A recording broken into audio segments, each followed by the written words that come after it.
Right, well, this is my review for Blockade Battlefront, and the only reason I decided to watch this was because of the end credits song. So basically, it's quite a popular and quite a happy song, and a lot of people does covers of the song and stuff like that. And it's such a happy song that I was like, okay, I'll just go and watch that. I don't care what it's about. I didn't even bother looking up what it was about. I just was like, yeah, I'll just start watching it.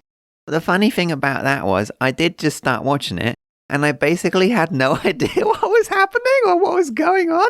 And the reason for that is how it does itself. It kind of starts off with this huge blend of sort of science fiction-y fantasy. It's like a big explosion of like the animation, fast-paced, bright, all that sort of stuff, visually and narratively. It just sort of explodes about.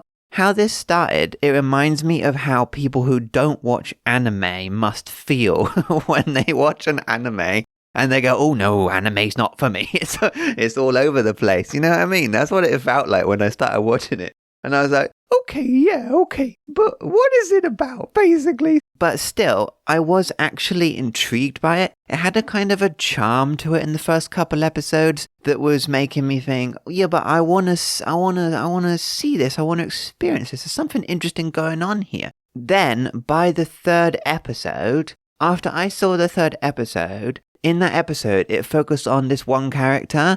And because of that, I grew to instantly respect and appreciate that character based on the tellings of that episode. And then I knew what the show was about. Then I instantly was able to connect with it because it was about the emotional context of the characters and their connection to one another. And so I was able to connect with that.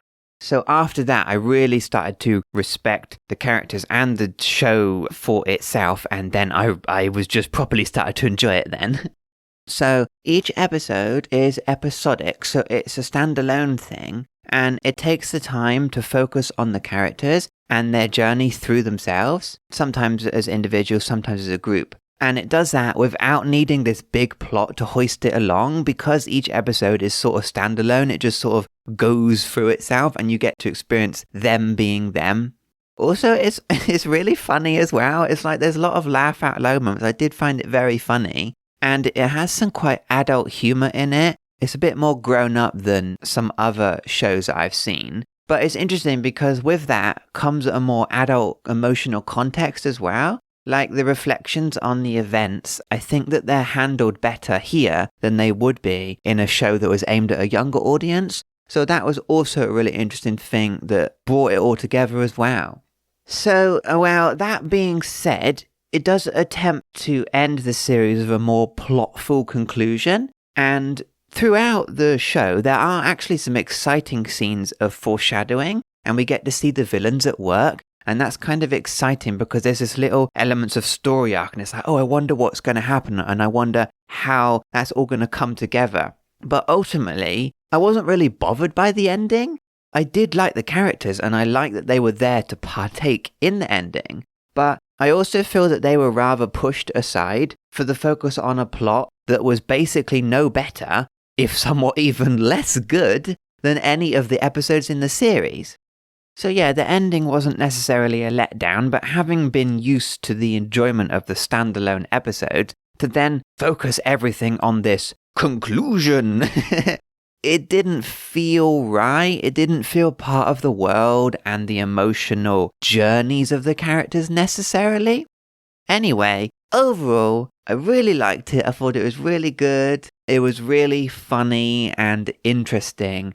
But ultimately, it was the souls of the characters that I was resonating with.